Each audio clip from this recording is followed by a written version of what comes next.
What's going on, everybody? Welcome to Industry Talk Podcast, your podcast about everything industry related. Guns, bourbon, cigars. You think that's not an industry, but those all go together. Security, private detective work, process serving work, executive protection, all these things all go together. And so this show is about everything industry related. Technically, it's Jazz the CEO industry because everything I do is related. You can't shoot guns without liking bourbon, and you can't like bourbon without liking cigars. So it's all together, man. So welcome to another episode. What's up? What's up, YouTube? What's up, Instagram? What's up, Facebook? I'm in a good mood today, man. I feel like usually I'm a little tired because Sundays wear me out. I have an executive protection gig that I do every Sunday, and I be tired. Oh, thank you, beautiful CEO. I like that. I wonder if I could pin that comment so everybody else know. So yeah, that Sunday wears me out, and what's crazy is when I decided to do this every Monday, I was like, okay, it's at 7 p.m. I should be well rested, and I should be fine by the time it's time to do the show. And sometimes like last episode, you saw that I was drinking coffee with my cigar at 7 p.m. because I bees tired still.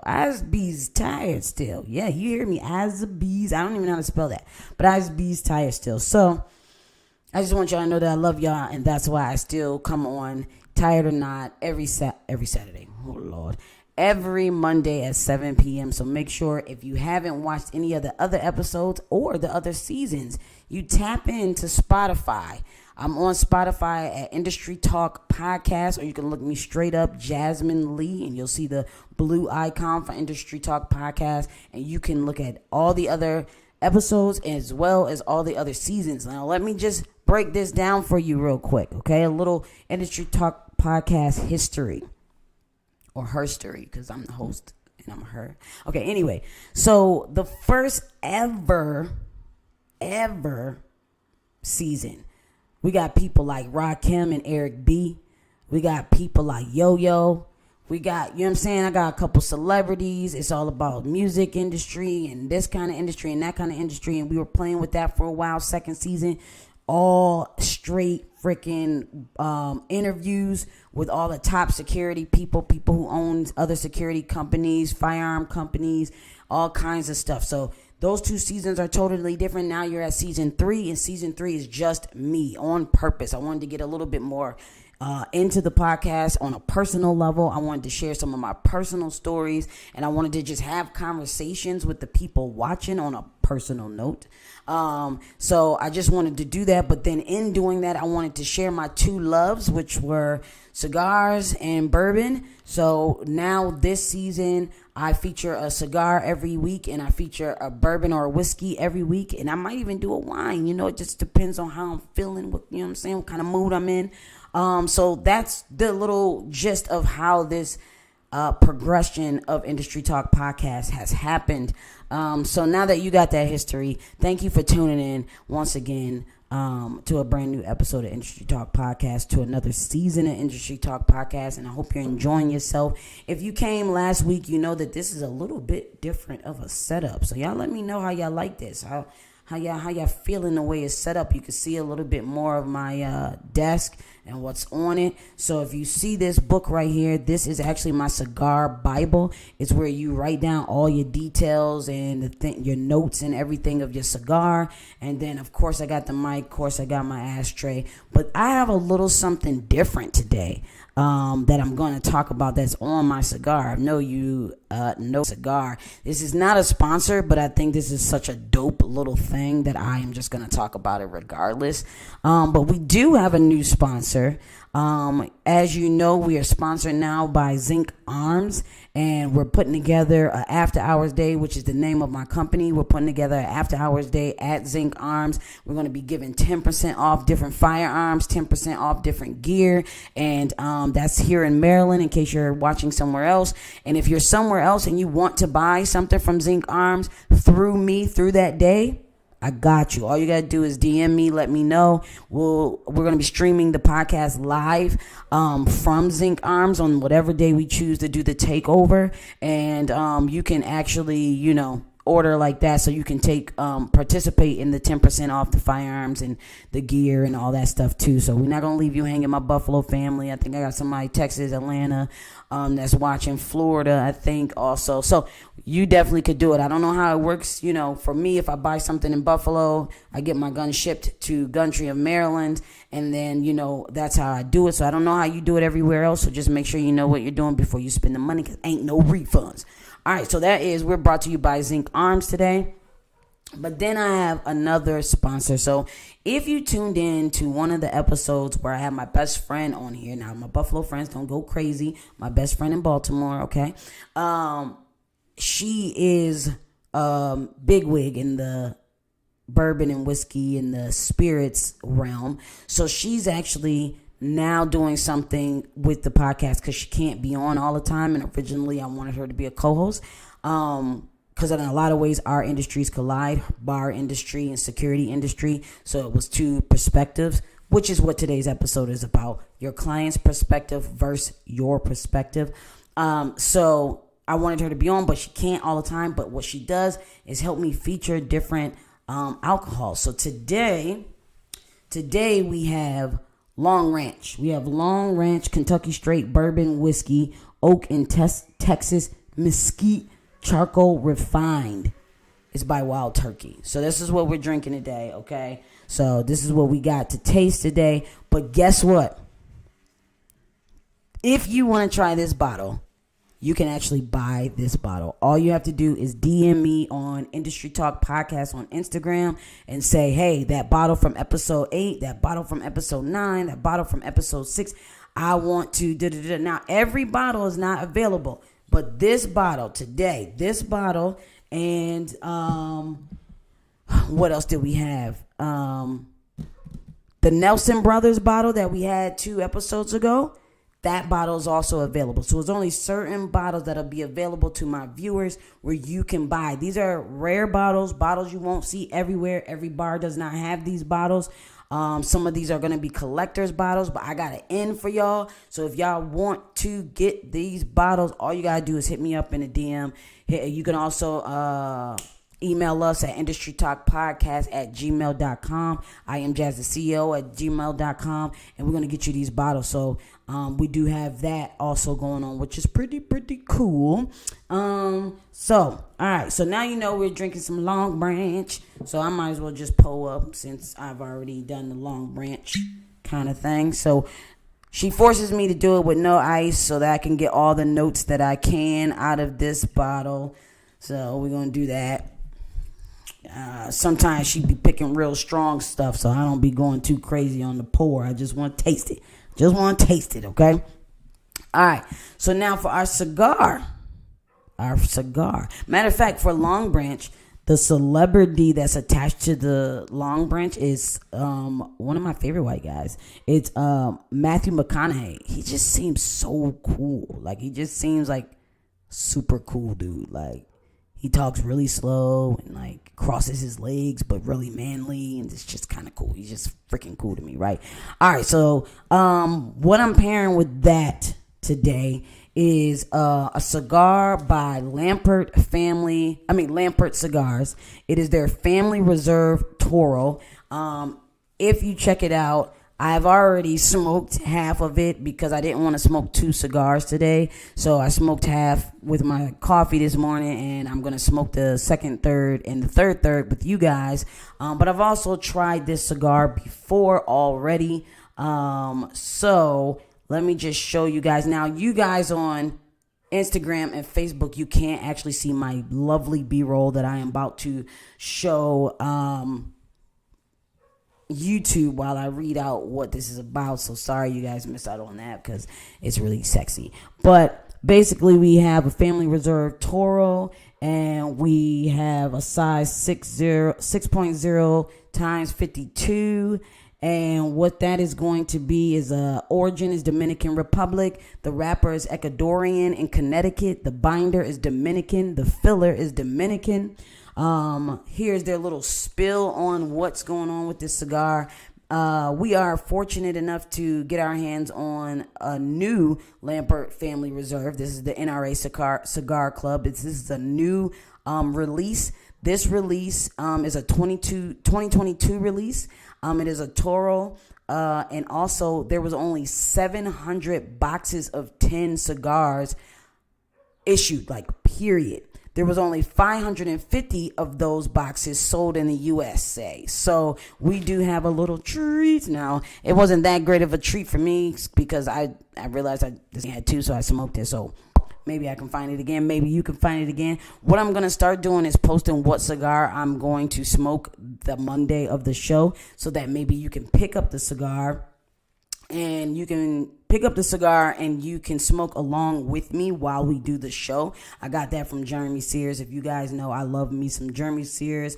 I love me some Brian from Pravada Cigar Club, and I watch their live. And it's a good idea for the viewers to be able to smoke with you. So you got to check the Instagram page of the show, Industry Talk Podcast on Instagram, so you can see what cigar I'm smoking on Monday at 7 p.m. so that you can smoke with me and drop your comments and tell me what you're feeling about the cigar. So I'll make sure to do whatever cigar I'm going to do next week. It'll be up probably tomorrow or Wednesday, so make sure you check that out. Now, as far as the bourbon that I'm going to try, I'm not sure that I'm going to be able to pre-do that, but I'll try my hardest for you guys because some of you guys want to cheers with me and you might want to smoke and drink the same thing that I'm smoking and drinking.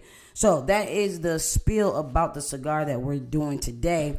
Let me light it up. Let me tell you my notes that I have here in my cigar Bible before we jump in to what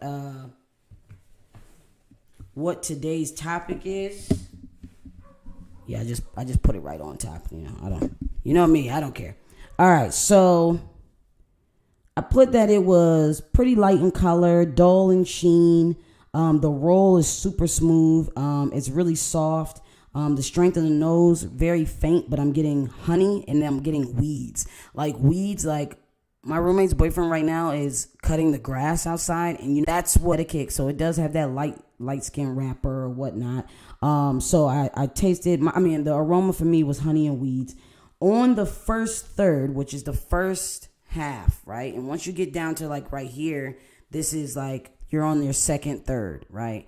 And then once you get down to about right here, you're on your third, which is the last half of your cigar. Don't worry, I'm going to tell you what this is. Okay? I'm going to tell you guys what this is in 2 seconds. So I said that it was very light honey on the tip of my tongue, and on the back parts of my tongue, I tasted very nutty and spice, and that's what I got on my first third. Honey at the top, nutty and spicy on the back end, and it was a very, very good coffee cigar. Today I had it with coffee. That first third I had it with coffee, and the last time that I paired it, I didn't pair it with anything so that I could get all of the taste buds out. All of the notes. But today is going to be paired with our long branch. So we're just going to relight.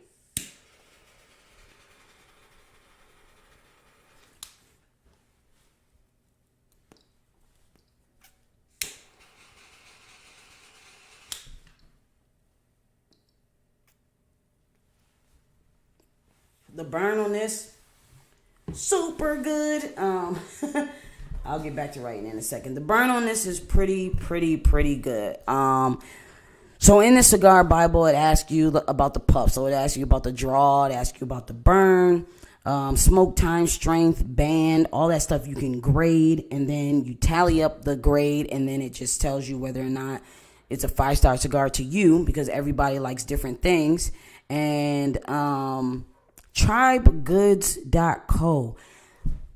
What do you sell, tribegoods.co? Because I feel like I know, but I don't want to yell out the wrong thing. So drop in the chat, what is your company, tribegoods.com? Because I feel like I know, but I be on Instagram so much and follow so many people that sometimes I forget, so I don't want to be wrong. So let me know, because I would like to shout you out. I like to shout out companies that watch the show or follow the show. So, all right, let's try it. So right now, I don't even taste honey on the second third. I taste straight nutty And if you don't know, I'm actually allergic to peanuts, but I digress. I won't go nowhere with that. Definitely a nutty. It's a really good Connecticut because I don't even actually like Connecticut's anymore. Ever since I started out with Connecticut's, and then once I started to grow my palate for cigars a little bit more, I definitely stopped smoking Connecticut's. I kind of like the stuff that tastes good with port wine and steak and things like that. So I go a little darker. I like Maduros. All right, let's get into what this is in my hand, okay?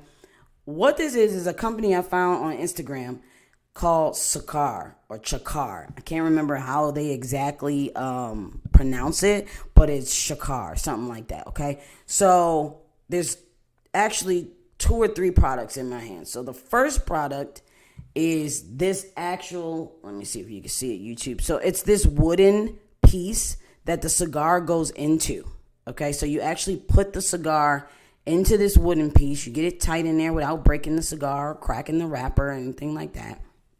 So if you got heavy hands, calm down, be gentle. And then you have this piece, which is actually just a piece of rubber that they put on top. And you can actually buy a case of those.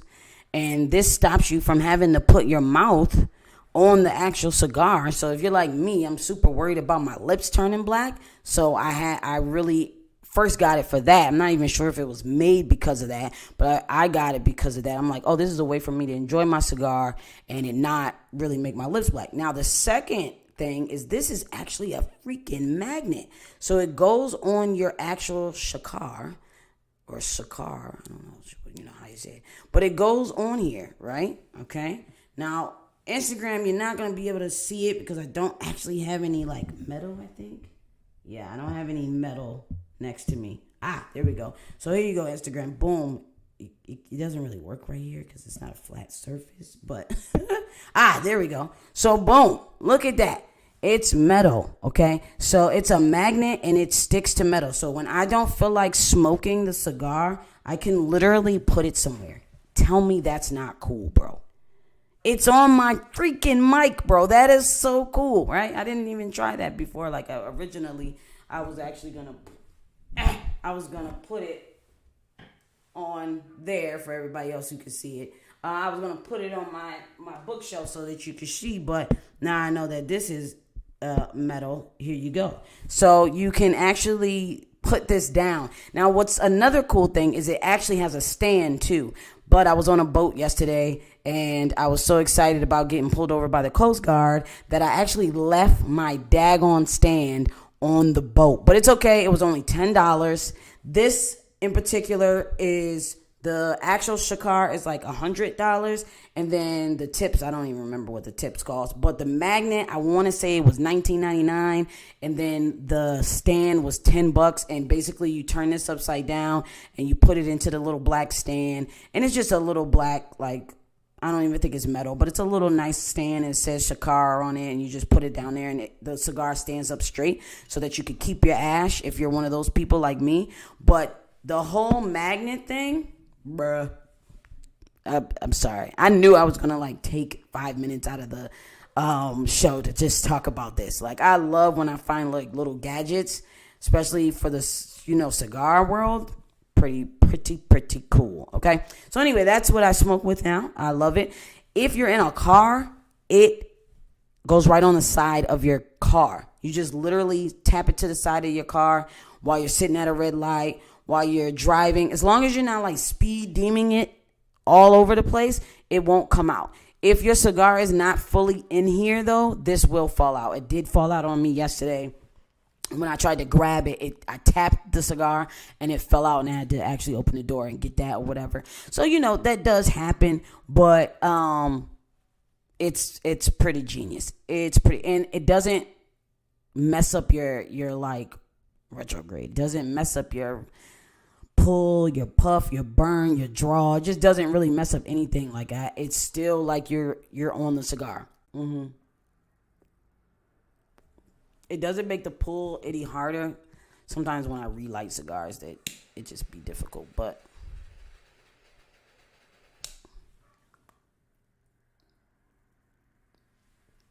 You still get a good puff. You still get a good smoke. All right. So we got our long branch. We got our cigar. I believe we can start. We talked about our sponsors. We talked about how you can get you a bottle of this long branch. All you got to do is DM me and let me know you want a bottle of this long branch. I'm going to be featuring every week a specialty blend or a specialty bourbon or whiskey, something that you can't get in every bar, because now I got a plug, okay? Plug like Prohibition kind of plug. I got a plug and I can get you guys these specialty drinks here. So today's podcast is about your client's perspective versus your perspective. This can actually go with any type of industry. Your client's perspective is always going to be based out of what's most important to them, whether that aligns with what the actual contract is for, what you're actually there to do. Because if you take me, I'm a security vendor, I'm a security provider. So not all the time clients understand security and or can work with security. A lot of times clients become issues because they always go against your foundation of security. They always going against what they should be doing to stay secure. But as a professional, you should already know that, right? But that doesn't mean that it doesn't get on your nerves or bother you or make life difficult. I recently, had to have my business partner handle a situation between me and a client's employee. So I have a client, they have employees. There was a client's employee where he swears he knows how to do security. He swears he knows what's best. He swears he should be making decisions. But one thing I do not play with is my team, because those are people's mothers, fathers, brothers, sisters, sons, daughters, etc. Right? So I'll never allow a client to put my team in danger. And that's where that little tiny line of your client's perspective and your perspective start to clash. Because if you feel like they're doing something that will put you or your people in danger, that check cannot matter more than the life of your team or your life. Getting that check, not disagreeing, because a lot of people don't like to disagree with their clients. But we don't work at Walmart. The customer is not always right, okay? And prime example of this, I have a friend who is Meek Mill's security. He is Meek Mill's executive protection. And then also, a lot of clients don't know the difference between executive protection and building security. Like, I literally had to have that conversation. Like, what building security is doing is not what executive protection is doing. Building security doesn't cost as much as executive protection. I had to have that conversation because a lot of people think it's the same thing, which means they think they can just swap out people and everybody's just a body. No, but you got to understand your client's perspective is going to be based. This is what my brand manager told me. The client's perspective is based out of their experience, expertise, and what's important to them. And your perspective is based out of your past, your experiences, your expertise, and what is most important to you. And because of that thing, if y'all don't align on every single line item, because you don't have the same perspective, because you don't have the same experience, you don't have the same expertise or knowledge, and you don't have that same what's most important to you, is not the same. Sometimes you do get a client where all of that aligns with each other and it works out perfectly fine. Or a client's like, I know I don't know what I'm doing. You are the security person. I just had that. I just signed a contract for a festival. I asked the client so many questions, and she bottom line said, listen, this is why I reached out to you. I don't know what to do. I don't know what's best. I don't know what I should have. I want to go with whatever you tell me to do. However many officers you tell me to have, I want you to place them where you want me to place them. I want to put people where you tell me to put people, blah, blah, blah, right? So sometimes you have clients like that because their perspective is you're the professional. You should be handling it, right? So recently, I had a client employee who literally took one of my officers off of their post and put them somewhere where they deemed was better for them to be. Now, you might be saying, well, clients do that all the time, blah, blah, blah, blah. They do. But I tell you, I have my stuff mapped out to a T because I'm safety first always, right? I'm safety first always. So I don't have time for people to be coming in who don't know what they're doing, switching it up and putting people in danger. Now, let me tell you why this was such a problem, okay? This person who they moved was the only armed person in the building. They put them on a stagnant post inside the building, right? This is me not giving too many details. But they put the person inside the building. So we're not just inside the building. We're in a closed room inside the building. You put the only armed person inside. That person was stationed as the patrol officer, checking egress, checking doors, checking parking lot, being in the front, being visible, being a deterrent. That's where that person was stationed, right? Now, I wasn't on site, and that's where that person was supposed to be doing. They moved this person to a place where they had no room to move to check anything, right? So that was my first issue. Like, okay, well, you took the only armed person and you put them somewhere where they can't even be the first to react to something coming in and out of the building. That's one. But client perspective was like, I want the armed person where I am. Okay? I want the armed person where I am, where I can see them, I want the armed person where I think is most important. Not realizing that in order for that person to be the first responder, they need to be somewhere to be able to respond first. But that's my perspective, not the client's. Second thing, this particular officer has a hearing aid. So this officer that has an hearing aid has a hearing aid in one ear and has a earpiece to the walkie-talkie in one ear. And these people put that person in by the stage, by the speakers, by music. One, you just put her and you in danger because this person doesn't work in those areas during a concert, having somebody in an area where they already can't hear if they have regular hearing, but then to put someone in a place where they already are hearing impaired to make them more impaired, but they're the only armed person and couldn't hear a call if they wanted to. Client perspective. The only thing I care about is how it looks. Not knowing that you actually are doing the reverse of securing people. Because you took somebody off of a post and that's not even your job. Clients will never stay in their place, okay? Just be prepared for that. If you're getting into this game and you're about to run a company, just be prepared to put a clause in your contract to say, if you want to do something with a team member of mine, you have to come to the supervisor first, or you have to come to the owner first, however your company is set up. Because you cannot allow people to make changes and do things that will put you or your people in danger. That is very important to me. You will not put my person in danger because you put them somewhere that they can't be the best that they can be. Right? Now, think about this. You've watched movies on people who have hearing aids or can't hear or whatever, right?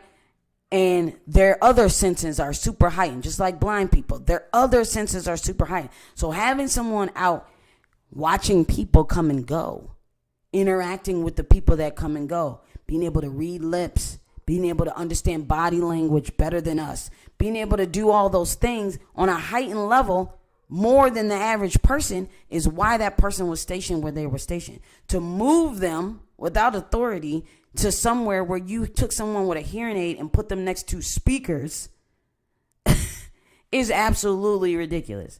But that is client perspective versus your perspective.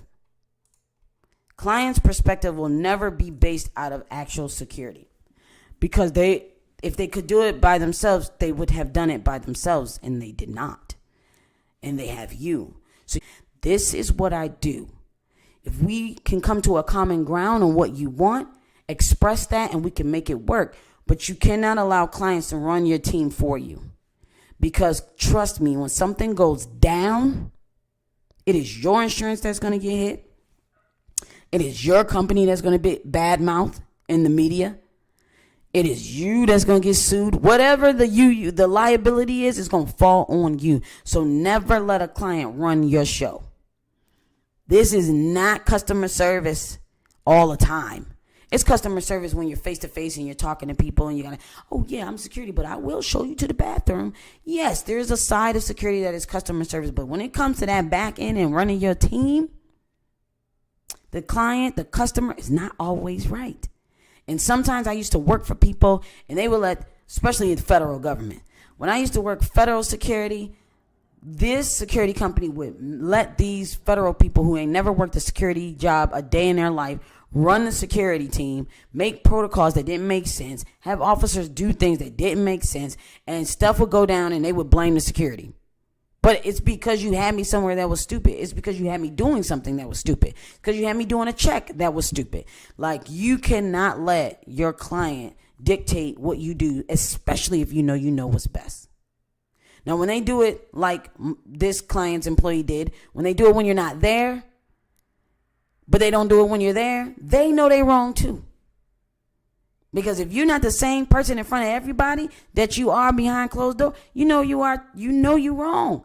You know you wouldn't have moved a team member without permission if I was there. So doing it when I'm not there, that's not a good excuse to do it. Y'all got to make sure that you stay on top of that kind of stuff. You have to actually train your team and say, listen, if somebody tries to move you, you need to run it by me first. Because even that officer, I'm not sure, realized that they were putting her in danger by putting her directly next to a speaker.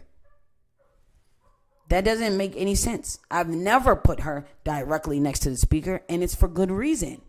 Her strengths are people watching, egress, coming in and out, exit and entry, whatever. And being able to read body language and read lips and do that. That's strength. You got to go to your team's strength. So your perspective should always be what's safest for you, your client, and your team. And always, always put what your knowledge and your expertise and put that first. Don't let clients run your contract. Don't let clients run your contract. I burnt the heck out of that trying to relight it.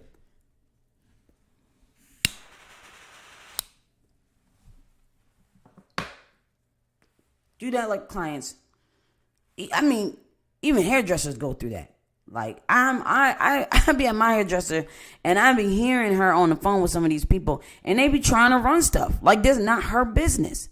They really be trying to run stuff like it's not her business. Don't let clients do that. And if they're actual clients and they know you, they know better. But if it's clients, you got some clients have employees. If you have a big organization that's a client and you have all these other people, you're going to have all these other perspectives and personalities and things like that. That's always going to come into play. I'm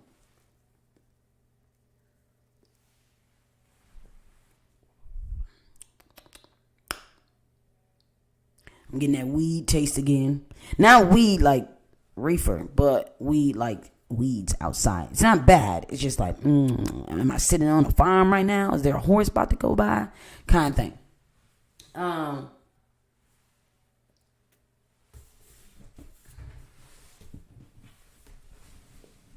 So I'm going to write in my book, earthy, and then I'm going to write in the book that it's earthy, but I'm going to write in the book that is, grass kind of thing. So I'm going to put a little thing, earthy, and then I'm going to put a little arrow, and I'm going to say weeds or grass. Definitely nutty. The spice dissipated, so I'm going to put spice below on the thing.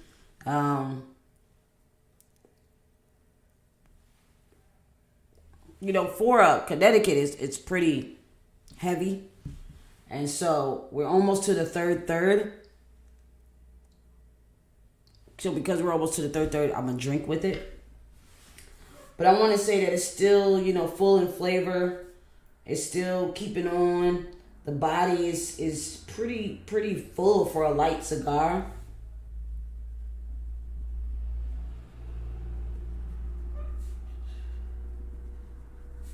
So I put grass, weeds, a little spice on the back. Definitely still nutty. And that's my third notes. Pretty good cigar for a Connecticut, which I don't smoke that much anymore. But anyway, so the question is, how do you deal with that, right? The question is, how do you deal with having that problem, that it's your client's perspective versus your perspective? How do you deal with that, right? And if you're in any kind of business, let me know, like, how do you deal with a difficult client that has a total different experience than you, knowledge than you, and has a different perspective, than you, but wants to tell you how to do the job that they have hired you to do? That's the part that gets me. You hired me to do this job, but then now you want to tell me how to do it. And you want to tell my employees how to do it. I'm not with it. You know, I am a rare commodity I will tell you the exact truth, and I will try to tell you it in love, but if it don't come out that way, you still getting it. You know, I'm not one of those people that panders for money. I'm not going to act like what you got to say is the right thing or smart or makes sense if it does not. If it does not, you will know from Jasmine. Jasmine will let you know, because one thing you not put me in danger because you're the client or the client's employee. Especially if you're a client's employee and not the actual client. Nah, I'm definitely not going to let you do that. I'm not going to let you switch up what my team does. I'm not going to let you switch up how I do what I do unless it is literally a direct, like it's affecting something that's happening with your business. Then I will find a different alternative on how to do it so that we all win. But you can't let the client just move your pieces on your chessboard. No, I don't know how to play chess. But you can't just let the client move the pieces on your chessboard and then something happens and it's your fault. And a good example of this is, like I was saying, my friend is Meek Mill's executive protection agent. And Meek Mills was out of the country and he decided that he was going to go do something. And the guy said, you know, that's not a good idea. You know, it's not really, you know, whatever, secure, or it's not really regulated the right way to where whatever. Meek Mill said, this is me paraphrasing. I don't know all the details. I'm just taking it from a conversation and the media. You know, basically he still went, right? Whatever. He still went. He ended up getting robbed. Everybody with them ended up getting robbed for their phones and whatever else, right? But if he had to listen to his security person instead of listening to himself, who's not a security person, he would not have to have gone through that. Right? And that's just a little bit of the story. That's just the gist. The gist is he said, I'm going to do this. Security said, don't do it. Then he went. Everybody got robbed. Everybody got robbed. Right? I don't know the full blown story, but that's the gist. He said what he wanted to do and what he was going to do. Security said, don't do that. He did it anyway. Everybody got robbed. That's how I feel. If I tell you that that's not a good idea, or if I do something, it's because it is a good idea on a security perspective. And you do something opposite, and we all get robbed, everybody gonna be like, and let me tell you, when this story came out, all of the headlines on my timeline on Instagram were, where was Meek Mill's security? How come security let him get got? Rappers need to hire real security. He got real security. People don't listen to security. We're not the same security. No offense to anybody who's doing this job, but we're not the security that's sitting at Family Dollar. We're not the security that's sitting at a desk eating chips, shirt untucked, and asking you to put your name in a little book to go up on the third floor. We not every security job, every security title, every security operator, officer, whatever is not equal, is not the same. That's why the prices aren't the same. That's why the credentials aren't the same. People got to start realizing that this industry is vast. It is vast. It is so big. You can do so many things. It is so much training out here. It is so much opportunity out here when it comes to security. And people don't understand when you hire security that you do get what you pay for, one. Okay?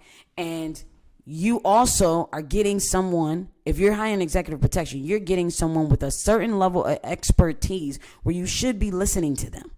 Because if the security tells you don't go here, this is not a good idea, and then you still drag your team and security there, and then everybody gets robbed, that's not security's fault. That's your fault. Client's perspective versus your perspective. The battle with that is, how do you show respect to your client, but also make sure that you and the client and your team stay safe? Do you just do what the client wants you to do? Go where the client wants you to go? Sometimes you have to. But then you should be overly prepared once you know that you got to go down this stupid black hole of the client's perspective versus your perspective. But something like me, where they moved an officer of mine without my knowledge, without my authority of saying, yes, you can do that. Then they move this person to where they're in danger and they are in danger as well. Because you move somebody, let me tell you, they move somebody off of the post, put them somewhere else on a post that wasn't needed for them to be. Not only they put them on a post that they weren't trained for, right? They didn't even have the training for that post. But then they put them next to a speaker, and this person had a hearing aid.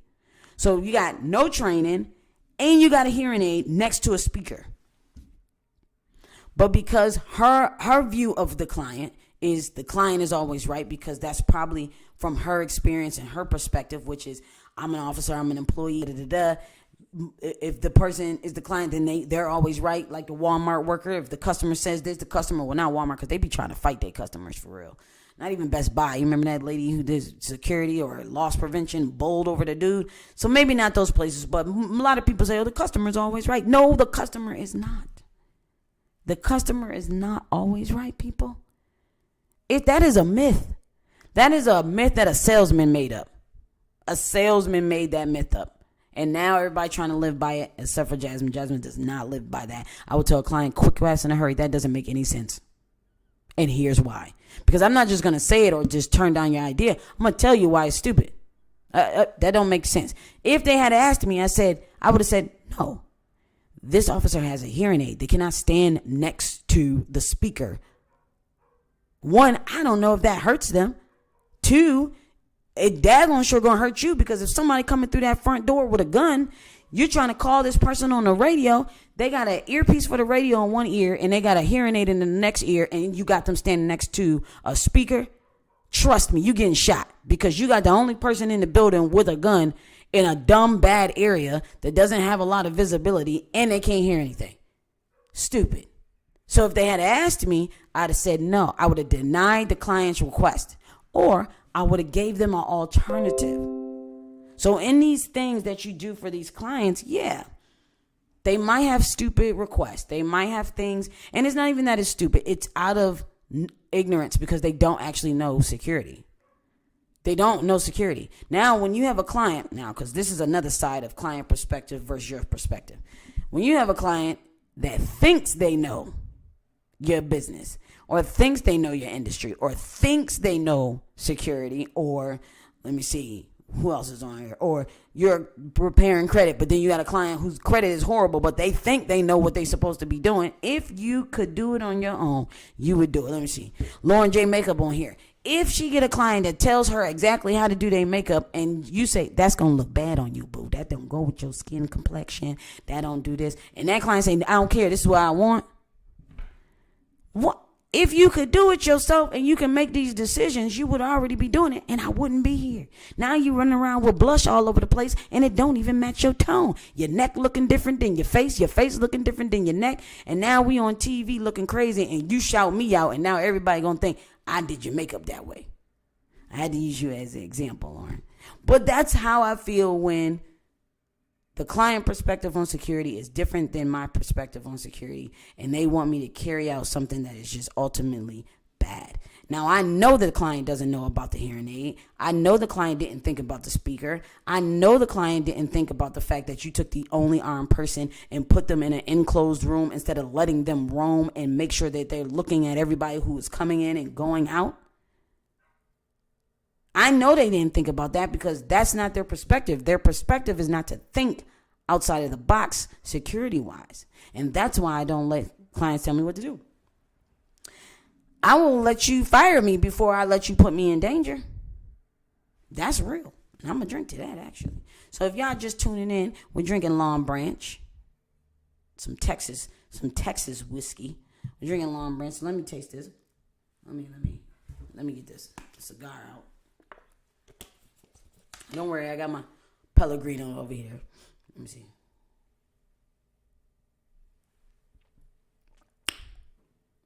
Ooh. Yeah, I told my mom earlier, I was like, Mom, I do my show on Mondays at 7. I'm going to be drinking on the show. I got a new product that actually is a sponsor of the show, and we can sell it here. So I'm going to be drinking this. I'm going to be giving my real opinion. I can't be doing nothing with you driving around in a car. That's dangerous. And this is good, so I actually will be drinking this. So I want to say a little sweet.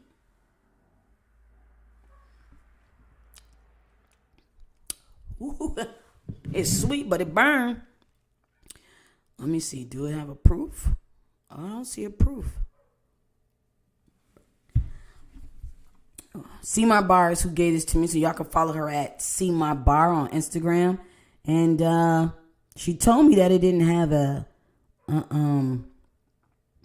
age stamp on it, but it also doesn't have a proof on it either. 43% alcohol. That's the volume, but it doesn't tell me the proof. But this is good. It says it is a charcoal refined, and I'm gonna tell you, it does actually go really well with this cigar because the cigar is a little light, and this bourbon, this whiskey is also light.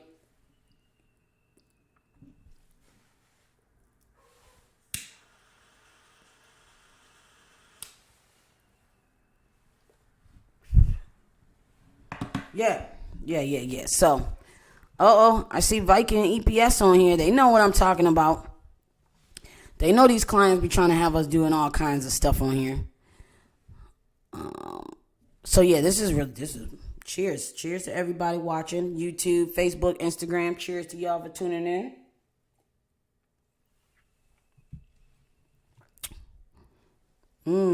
I want to say I taste a little honey with this too, so I paired this very well. Definitely a little spice on the back end, just like the cigar. I taste a little honey, just like the cigar. It's light enough for me to drink straight. I usually drink my bourbon on my whiskey on the rocks. This is light enough for me to drink straight, but it's strong enough when it go down and make me do that second. Make sure I still got saliva kind of thing. It's got that with it. Pairs well with the cigar.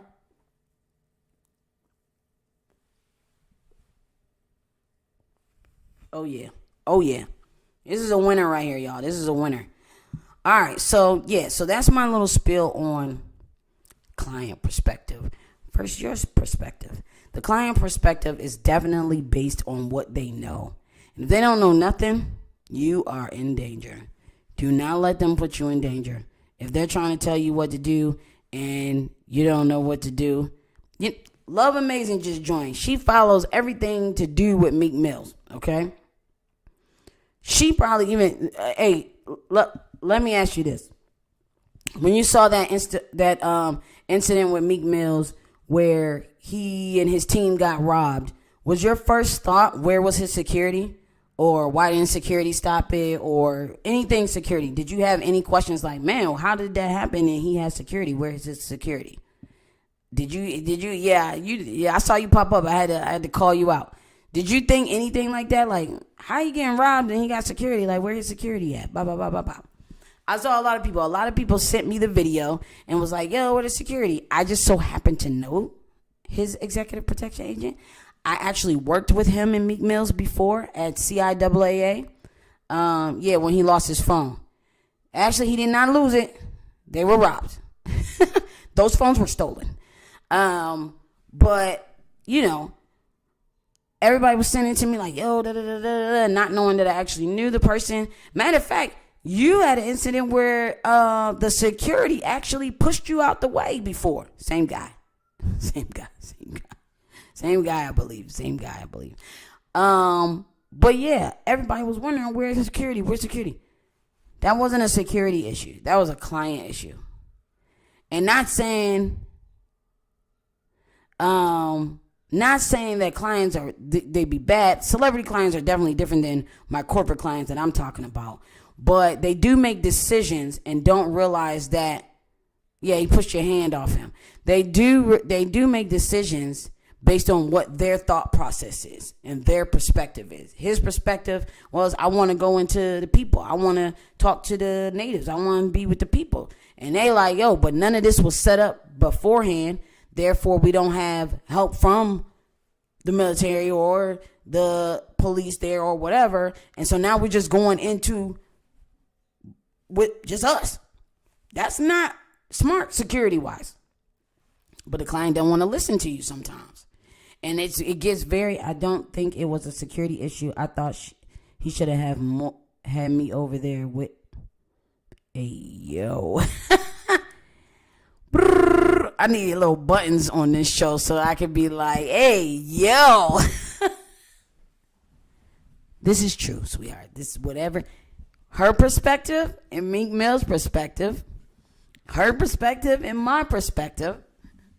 But yeah, actually my perspective is maybe he should have had somebody who was in charge of holding their phones. Never a dull moment on Industry Talk Podcast. Ooh, okay. So, yeah. So, you got to make sure that whatever your client is asking for, it really measures up. Yo, I said he needs the military to go with him over there. Yeah. And trust me, that was actually, it was a lot of things in play. When a client wants to do something, they're going to do it regardless. And then they expect you to roll with them and handle the situation.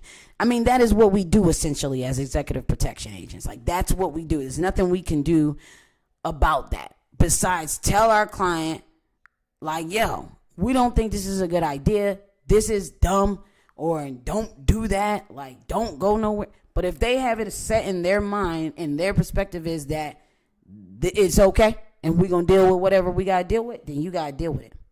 But on the corporate side, for me, it's like, no, I'm not doing whatever it is you want me to do just because you're saying to do it.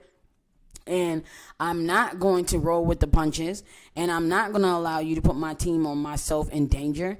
Absolutely not. Now, sometimes there's nothing you can do about it, like if you're out of the country and you're literally... Now, what I'm dealing with is there's actually a principal, but then there's actual other stuff going on too. So we have a principal, but then we have an actual facility. And I might roll with the punches with the principal because sometimes you just can't help that. If the principal wants to go left and you saying going right, roll with me, take care of me, and do what you got to do. That's that. Or you have some clients like the person I mentioned. We just signed a contract for a festival this year, and she was like, hey, I don't have an opinion. I want you to put people where you think they should go. I want you to tell me how many I should pay for, and I want you to do that. You got a couple types of clients, and you got a couple of types of client perspectives. And so when you have that, you cherish that, because trust me, that's easy money, because you can be as safe as you need to be because they're going to listen to everything that you got to say. But then you have the people who are overzealous. You got people who are overzealous and want to be where you are, even though they got 3 other things or 3 million other things to worry about, but they want to be in charge of security. They want to be telling. Let me give you another example. I'm doing Pride last year, and this person wasn't even the part of the client. They wasn't signing no checks, but they were like the EMS for Pride, or they were like, I don't even know, whatever. They had a little red bag, and they was supposed to be helping people when they scratched their knee, right? So he pulls up. My whole team is in the parking lot. We're making sure everybody's uniform look right, because I don't play. I don't care where we're going. You're going to wear the uniform the way you're supposed to wear the uniform. Now, because one person showed up 2 weekends ago to one of my prominent details with something stupid on, now everybody get uniform checks, no matter where they going. So process servers get uniform checks. Like, I don't play. So this is what I wear to a podcast. So I'm not playing. I don't even know why people be trying to play with me. So we get there. I'm checking uniforms. I'm doing whatever we doing or whatever. And this person pulls up. Now, we don't even know this person. This person was not involved in the negotiations of the contract for Pride. Nothing. Don't even know this person. But they decided that they get to tell security what to do. So they pull up and they're like, is all these cars security? So nobody answers him, because who you talking to, sir? Okay. And okay, a little bit of that. So I'm like, excuse me, what is it that you need? I heard him, but I was giving him a chance to fix it. Oh, I'm trying to see if all these cars are, sir, who are you? Oh, he points to his little thing hanging in his truck or something and says he's I can't remember what he was calling himself. That's how much I didn't care. I didn't retain it. But he called himself something. It wasn't even EMS. It was I don't know, something for medical something. And I was like, oh, okay. So what is it that you need? And he was like, well, I just wanted to know. I was like, but why? Why do you need that? Oh, because this is supposed to be for all vendors. I said, okay. Are you doing medic stuff and traffic? Or you doing just traffic? Or you doing just med? Like, what you doing, son? And he like, oh, well, I work this event every year. Okay, that's good. Thank you so much for your input. Now keep it moving. Throughout the whole day, he continued to be next to security. He continued to try to tell security what they should be doing. And people calling me on the radio, like some dude is saying, you're going to have people who are involved with your client who think that they're supposed to be involved in security. All these young security people or all these brand new owners, I'm here to tell you this. Don't listen to anybody that doesn't have actual authority within your rankings or your, business or your company. If you work for me, I always tell them, if somebody tells you to do something, you contact me first to get the okay. Don't just be out there doing something that anybody tells you to do because they look like or think they are involved with the client. We don't work at a store. Okay, so the customer is not always right. And I'm going to keep saying that because I really think that needs to be broken in the industry that I'm in. Their perspective is going to be based on a whole bunch of other things versus our perspective. And our perspective is the one that has everybody's safety, not just ego or not just what they think looks good or not where they think people should be. This dude wasn't even the actual client, and he was literally trying to tell security officers where to park. And he continued to day 2 until I said, do not talk to my officers anymore. Now, I'm only 5'3". Okay? So you get people who ain't going to pay me no attention at all. But let me tell you, when I get that voice on, that black woman, hear me roar, that black woman, I'm not playing with your ass voice, then people know that it's not a game. Because if I got to take that tone with you, you either been really, what she say, irky, you've been really irky this whole time. And I actually had to walk up to him after he wouldn't let one of my supervisors pull up on the grass in Druid Park. And we've already established that we were going to park where we had to park. And we've already got the okay. Because I do pretty much everything by the book. I'm not just a rogue person. I'm security. I can do whatever I want. That's not even my thing. But he tried to stop a supervisor from actually coming onto the grass who was actually responding to an urgent situation. And that's what I mean by these people who think just because they work for the client that they know what is best for the security or the client. If you did, we would not be here. Can you be my personal security when I need you? Yep, because child is about to get deep. Yeah, girl, hey, I got you.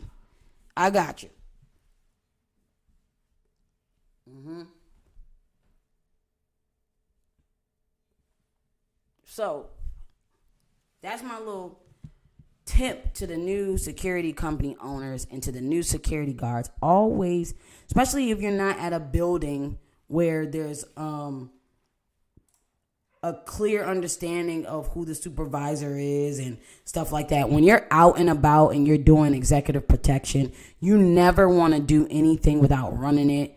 Oh yeah, I'm ready, love. When you always want to run it by your actual supervisor. Or if like a small company like me, you have access to me, so you want to run it by me first. You don't want to just move and do, and they put this person in danger, but they didn't think of it as danger. One, they probably didn't know about the hearing aid. Second, they didn't even, if they did know, they had no thought process or perspective on the fact that being next to a speaker could possibly render that person impaired, render that person in danger if something was happening and couldn't. When I'm standing next to the speaker, I can barely hear the radio. I got to walk away and listen to the radio. So you just doing dumb stuff. You moving people and it's not your place. You moving people and it's not your job. And people got to stay in their lane. Your perspective doesn't make you in charge of anything. It's just your thoughts and your perspective. Pay attention to that, people. Don't take everything that somebody says as word, because it's based off their perspective. So you got to be like, okay, is this person's perspective based on security, or is this person's perspective based on what they want? And it's not really for the greater good. Or do they think greater good means this? And do they align their greater good with what security aligns their greater good with? Because if that's the case, when they moved my patrol person and put them on a stagnant position, my greater good was the whole building. Yeah, that's true too. That's true too. For people who can't see this comment, it says exactly, us as females think different. We smart. Now I gotta touch on that.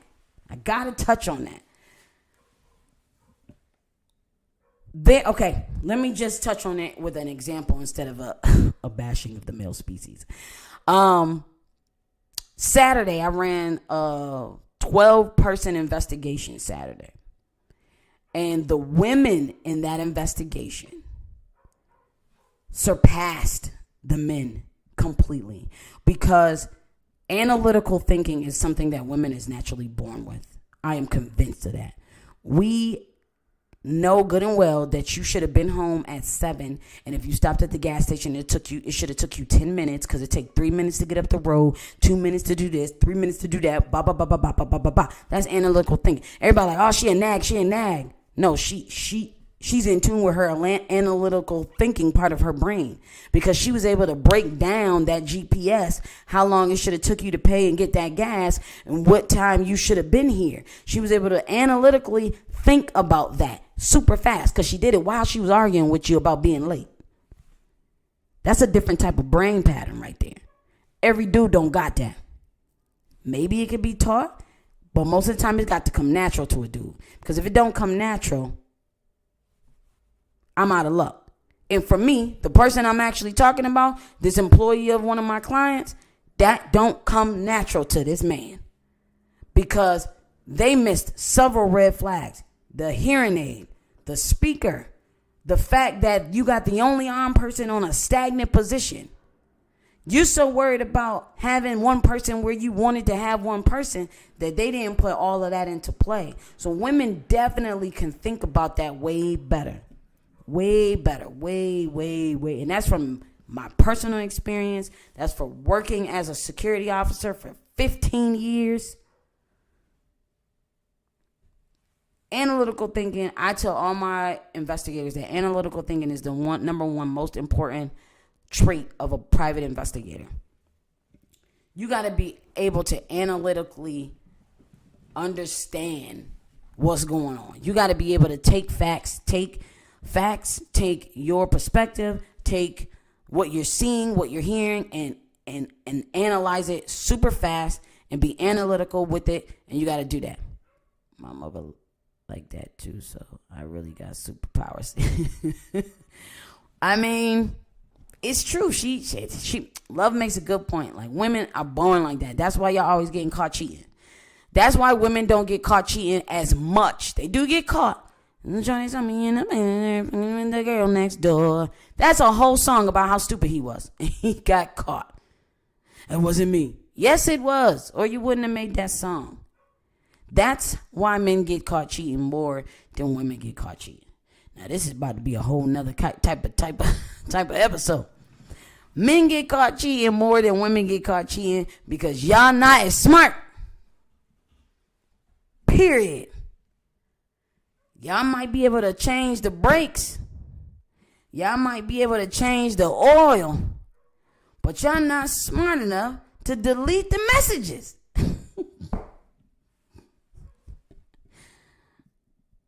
That's a good point. She said she think females get caught because they want to. Because once a woman don't care, she don't care. She not trying to do extra stuff to hide it. If I don't care, I don't care. You find it. Now we can break up and I don't gotta talk to you about it because you mad and you broke up. So we done. All right, cool. Bye. I mean, why you think that women be hurt but they move on? Or women be hurt but they stay? But men get a whiff of you cheating. They crying, the nose, you get the snot bubbles. They ready to shoot people and kill. They want to beat you. They want, how could she do this to me? He been cheating for 5 months. But that one cheat back. Look at Blueface. Blueface literally told his daughter, a baby who don't even understand the stupidity of her father. He told her, don't cheat back. That's not how you handle it.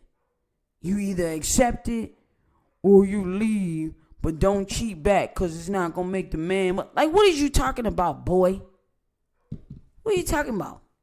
You just making your kids stupid. That's just dumb. You stupid and you making your kids stupid. And the baby mama's stupid for letting you say that stuff. Like, that's just ridiculous, right? So anyway, we went on a different tangent about something else because I be thinking about all the stuff I be seeing on Love's page. If y'all don't know, y'all got to go check out the Love Amazing show. Y'all gotta go check out her page. She is a media mogul, so y'all gotta check her out. If you want to stay in tune with what's happening in pop culture. I don't want to stay in tune, but I do like seeing stuff when I'm not trying to think about security and super serious stuff. Because some of this stuff in pop culture be so crazy. But that's the perspective, right? Perspective as an artist was like, I want to be in tune with the people. I want to know the natives. I want to go see this. I want to go see that. So he went. Perspective as the security officer, or the executive protection agent was like, this is dumb. We don't have enough people to cover you. It's not safe. We out in the middle of nowhere. Like, they have factors, but you're welcome. But I like this name, the Gold Digger. That's nice. I like that. But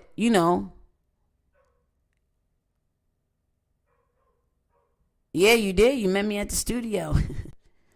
Not saying that your perspective is always right either. I mean, look at me. I'm a Cancer. But I'm not always right. And if I'm not always right, I will take that hit. I will say, okay, I'm not always right. Or if I'm not sure, I won't be like, this is the way we're doing it. This is how we do it. No, I'm going to say, okay, let's both be happy. Let me give you a solution and or alternative. And if you've read my de-escalation book, behind me, then you know that's actually one of my 35 things. Giving an alternative solution, or giving an alternative thought process, or giving a solution. And I put that in, the same thing, because you could give an alternative solution, or you can get an ultimative alternative thought process. Like, man, why don't y'all just talk about this when y'all get home? Or, dude, why don't you just leave her? This is me talking to people that's fighting at the club, right? You can give an alternative solution. You can give a solution. All right, here's a solution. I'm going to take this person out and you can stay. That's a solution. But an alternative, why don't y'all leave and talk about this in the parking lot? Or talk about, you know what I mean? So even with a client perspective versus your perspective type situation, you can give an alternative, or you can give an alternative solution, and you can try to work it out that way. But I didn't even get a chance to give an alternative solution because they took it upon themselves to move my officer. Don't talk to my officers. I am so big on that because a lot of people are mean. What I learned as a security officer when I was doing security anywhere, the mall, federal buildings, whatever it is, carnivals, festivals, people are mean to security. They look down on security. They think you're beneath them. So they think they can tell you what to do. They can think they can talk to you in all kind of way. So when I started this company, my first thing I said to anybody is, if you got a problem with a security officer of mine, because people be doing dumb stuff, or you need them to do something different or whatever, you need to talk to me first. Don't talk to my people. Don't yell at my people. Don't tell my people what to do. I'm very protective of my people, because if you are my person, you my person, and I'm going to ride for you and I'm going to take care of you. I'm one of those moms. But then I'm going to beat you in the car if you made me look stupid. I'm one of them. I would be one of those moms, okay?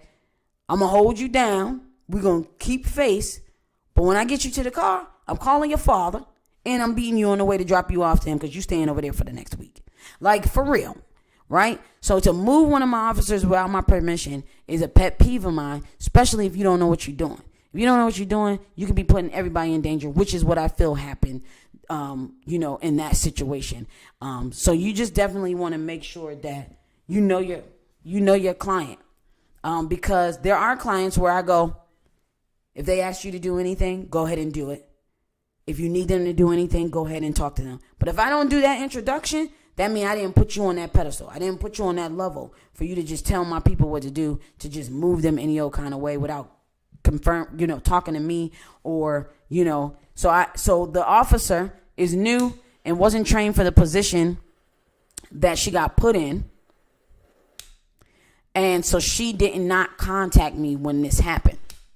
She told me after the fact, after she was off duty. She was like, hey, I'm da-da-da-da, this is what happened to me, da-da-da-da-da-da. And that's another reason why I tell people, don't talk to my people, don't move my people, talk to me. Because you also have people who don't want to confront the situation at that time. You got people who don't want to have to tell somebody, oh, I can't, let me talk to Jasmine, da-da-da, because they don't want that confrontation. And that's not their job to deal with a client confrontation. It's my job. This is what I chose to do with life. So you got people who are going to do whatever that person says because they like, oh, that's the client, let me not start no problems. I don't want to cause no problems. I don't want to do this. Or you have people on the other hand, where I had a grown man go to a suit attire contract wearing Tim's, jeans, a polo shirt, and a Scully. They chose violence that day because they played with me on a client who don't have no patience for no bull. They showed up. Then they told the client, oh, I should have called you, to double check. She called me. I didn't pay for this. This is not what I wanted. And this is what he said to me. Removed him, never used him again. That fast. So for me, I'm talking to the client and I'm like, I apologize for what he said. I might have gave him the wrong impression that being on time was more important than changing clothes. I'm staying face and I'm on my officer's side. But when I got off the phone, I called him on a recorded line. What is your problem? What part of your brain told you that was okay? But with the client, I'm staying face. Because that's my job to deal with the client. That's not my officer's job to deal with the client. Even if they're on an executive protection thing, right? So I just want, new officers to know, not even new officers that work with me, just new officers in general. If you have a team lead, if you have a supervisor, the client's perspective is not the only one you need to worry about, and the client's perspective might not always be right. So you need to check with your immediate supervisor, team lead, owner, whatever it is. Because you don't never want to be in danger based off a client's perspective. And I feel like it's something that needs to be said, and it's a big deal because I felt like this morning when I woke up, I felt like my officer could have been put in danger due to a client's perspective of what they thought should be done.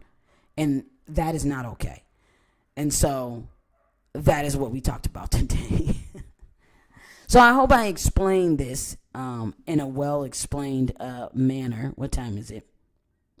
8:23. I hope I explained this in a well-explained manner, and I hope that you can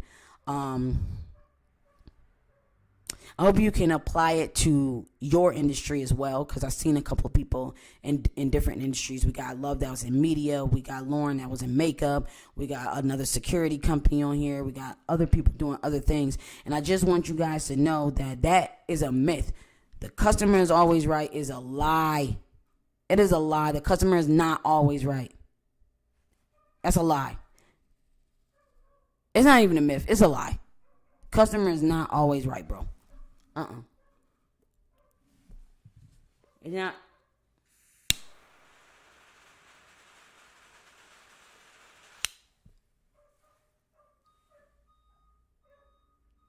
Oh, that was some good smoke right there. Y'all drop me some more comments. Love only one talking to me. Y'all drop me some comments and tell me what y'all think. What y'all think about my story, the experience? What y'all think? What's your opinion on this? Client perspective versus your perspective, no matter what industry you in. while I drink this drink.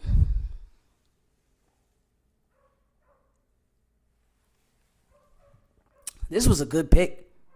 So, matter of fact, while y'all doing that, let me talk about my new sponsor. All right. So, my new sponsor is going to be providing us with limited editions, hard to get, specialty, small batch, whatever you want to call it, liqueurs, spirits, bourbon, whiskey, wines, etc. And we're going to be pairing the cigars that I get from the NRA, from the local shops, from Privada Cigar Club, whatever it is that I get them from, with it. If you want the bottle that we taste on the show, it is available to you. All you have to do is DM or email us and say, hey, I want that bottle from episode 9. How much? How can I get it? Blah, blah, blah. We will send you all the details. It's only a limited amount of people that can grab a bottle, a case. We'll let you know what's available, whether it's by bottle, whether it's by case, whether you can get 2 or 3 bottles, whatever it is. But just know that our new sponsor is going to get us some specialty stuff, and it's going to be available to you as well. And then we are also sponsored now. Look how easy that was. I love when it's easy to take a band off your cigar. I love when it's easy to take a band off your cigar and you don't have to sit there and play with it and all that. I also love this new setup. Like, the cameras are far away. You can see everything on the dash. You can see me. You can see my whole, before I felt like it was a little too close up on me. You're all up in my face. So this is good. Ooh, that spice back. We are now in our third, ladies and gentlemen. The first third is when you have the whole cigar. The second third is basically when you have like a half of a cigar. And then the third is basically when you have a half of cigar. In case you were wondering. So now I'm going to go back into my book.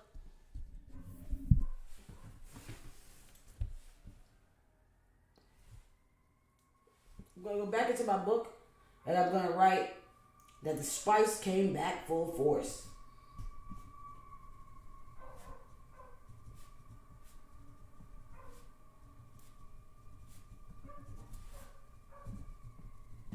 Yeah.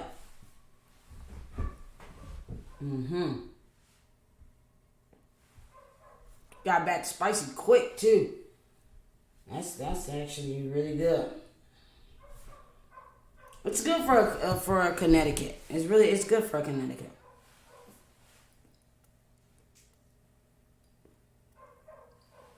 And if you just tuned in, this thing on my cigar is called a shakar, or a shakar. I actually don't know how to say it, but it's called a shakar, Yeah, I don't know what it's called. It's called CI. Let me see. I wish I could tag him so he could come on and say it himself. A CICCAR, a shakar is what I think it's called. It's pretty dope, and it's a magnet. Here, I'll show everybody one more time. Look at that, hands free.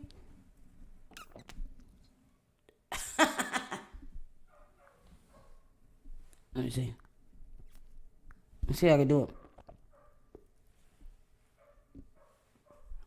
That might have looked weird on camera, but I've also been drinking. All right, so that's my perspective. Let me see what's going on Facebook. I see Willie Hicks. Okay, DSCU. Shout out to Javier. Is that how you say your name? Fred, I think. Hacker Joe. Gold Digger, Love We Know. What's up, Wonder SR35? Let me see who else we got on here. It won't let me scroll up. Jay Watson.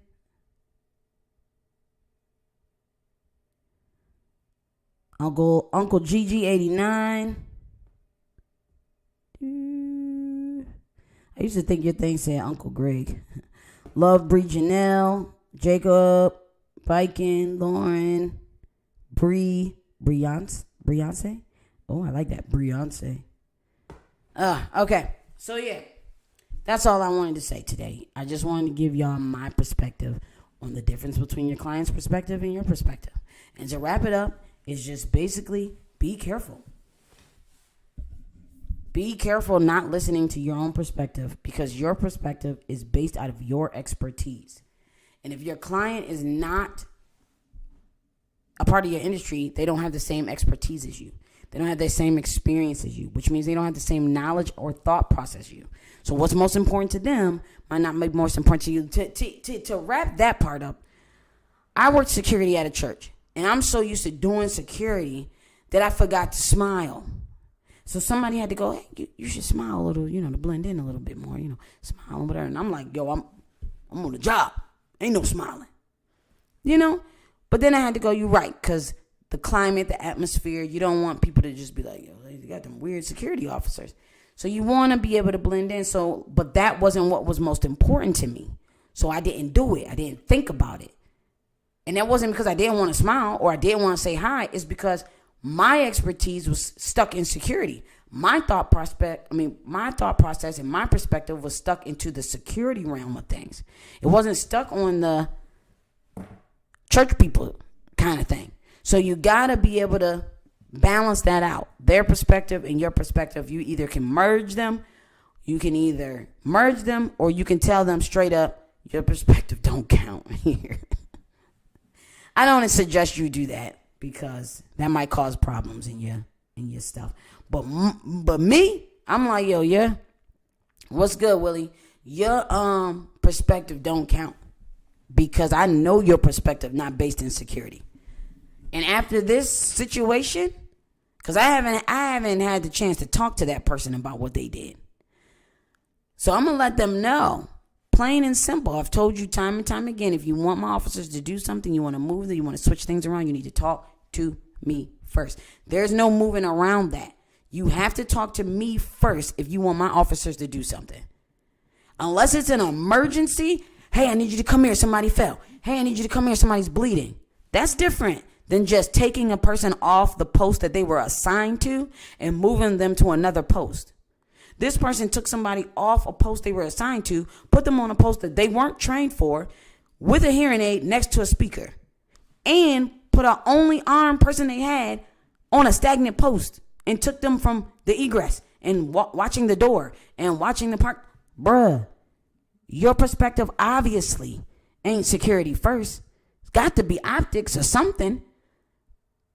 And that's a lot of things. Clients do move on optics because a lot of people hire their biggest, blackest friend to be their bodyguard. Not executive protection. It's different.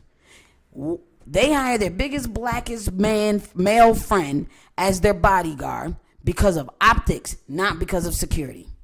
That is a prime example of client perspective versus your perspective as a security person. I'm going to hire this dude because he is the biggest, and he is the scariest looking, and that's the optics that I want. That is the look that I'm going for. Now, when you get beat up and the security get beat up by somebody 20 inches smaller than them, that's because you went with optics before you actually went with skill, experience, training, and all the above. What's up, Seth? What's up, LaShawn? Sorry, I put an A at the end. I've been drinking. I'm sorry. Don't beat me up. But that's what you get. If I'm going to choose the biggest and the blackest dude just because and put him in a shirt that says security, that's not him really wanting to be secure or the artist really wanting to be secure. That is the artist wanting the optics. Because you got people who don't want people to even know they got security. And that's how that plain clothes stuff happens.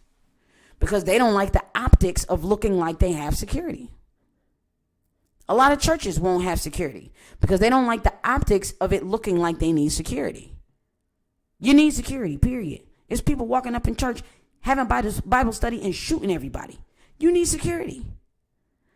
So a client perspective will not always be in the foundation of right because they're always going to go with optics or what's most important with them.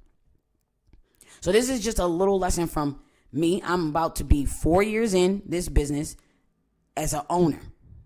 But let me see. Got out of high school in 2006. My first security job probably was 2007.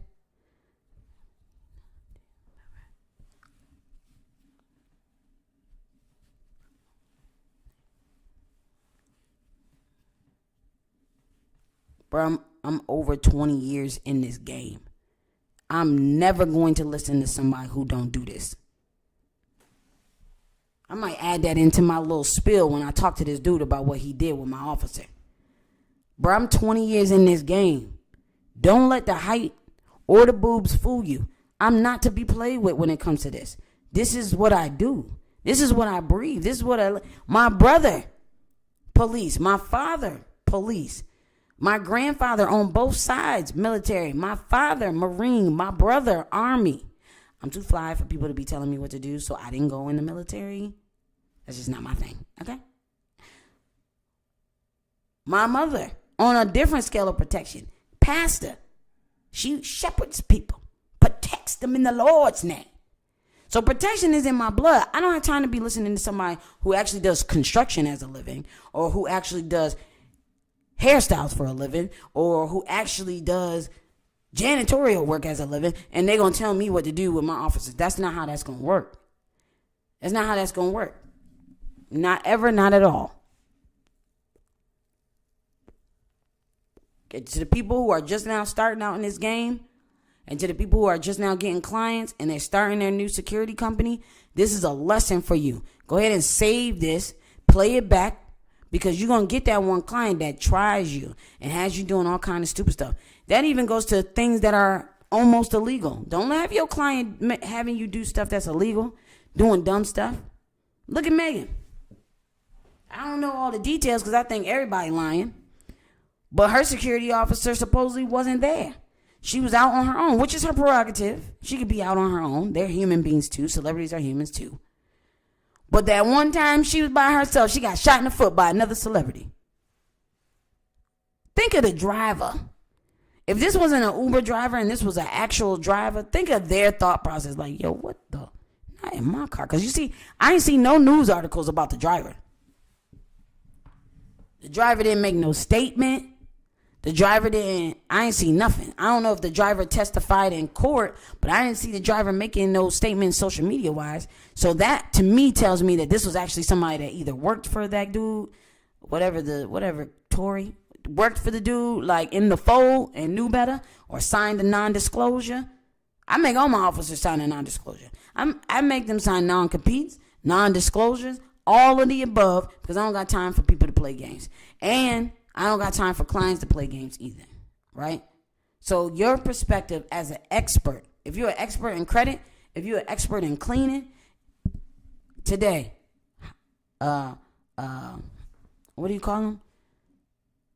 House cleaners? I don't call them maids anymore. You don't call them that. Housekeepers.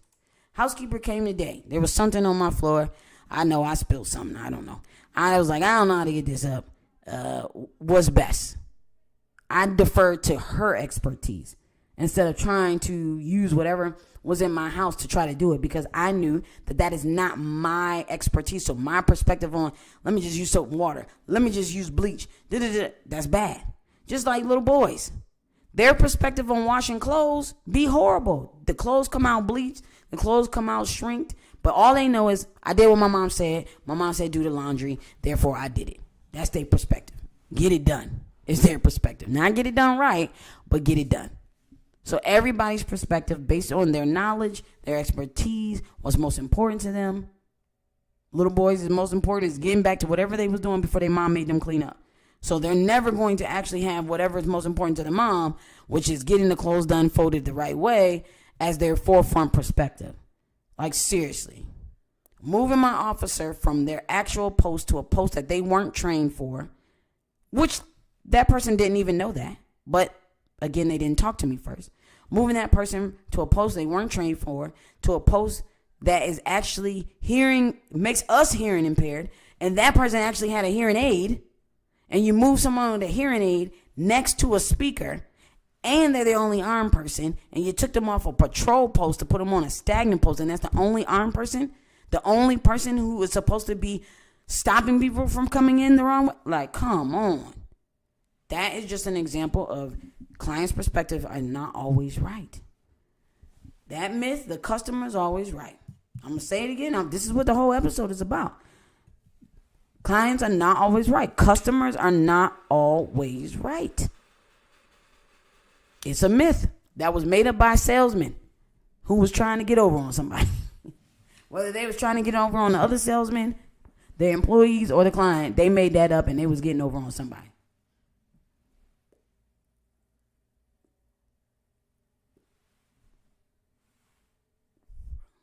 This is good. Woo, this is good. All right.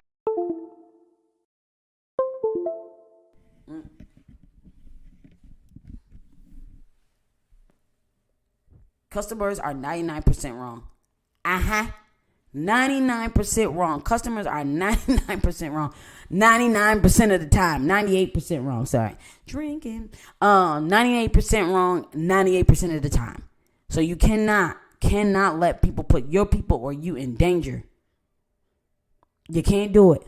And then people who aren't your actual client and they work for the client, not disregard them, but do not tell your officers, do not move in accordance with that, because one, they're not even the actual client. Two, their perspective is not going to be one that aligns with you most of the time.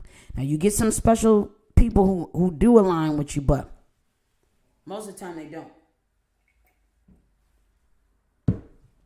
Ooh, if you ever watch this show, you know I don't usually finish my sip. That's how you know this is good.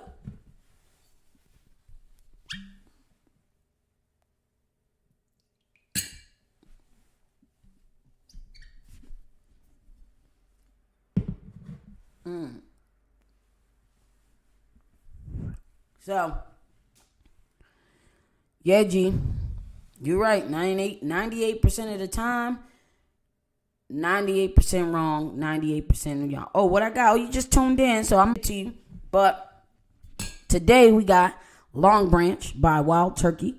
And Long Branch is a Kentucky straight bourbon whiskey, oak, and Texas mesquite charcoal refined. It is actually really good. Really, really good. Really good.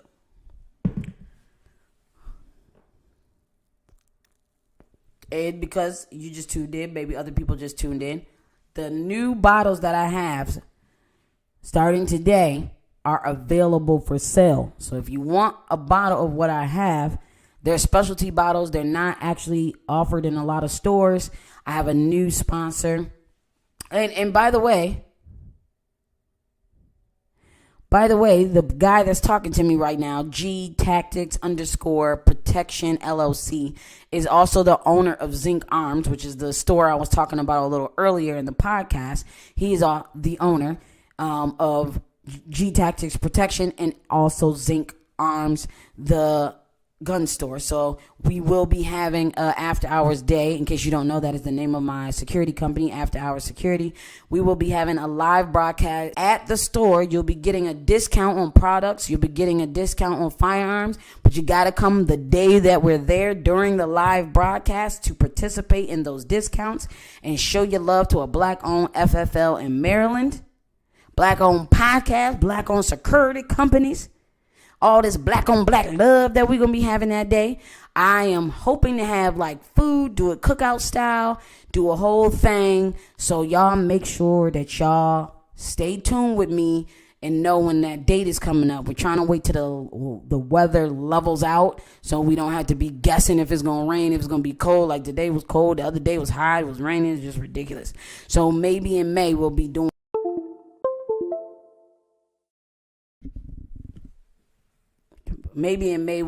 that.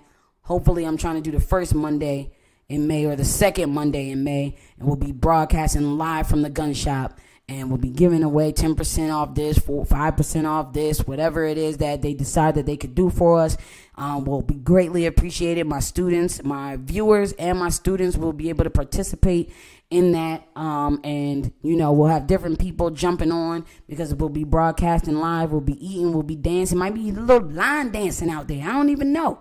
However we feeling is how we going to be feeling, right, G? That's how we going to be feeling. It's going to be cigars out there. It's going to be a whole thing. G, I added the cigar thing. We won't be drinking, though, because it's at a gun shop. But we will be smoking the stogies on the outside line. So just know that it's going to be a whole thing. It's going to be a Jazzy CEO takeover at the gun shop, after hours takeover at the gun shop, an industry talk podcast takeover at the gun shop. So y'all better come get y'all firearms.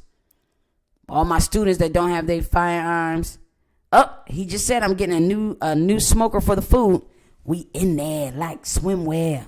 Why do people say that? What does that mean, in there like swimwear? Like a wedgie? Is that what that means? I think I just realized at 34 what that meant. In there like swimwear. Ooh, that's nasty, actually. I've been saying that for a long time. Anyway, so we were just talking about client perspective versus thongs. Yep, got it. Client perspective versus your perspective. Be careful with that. Tote the line with that. Don't let your client tell you what to do. Don't let your client get you in trouble.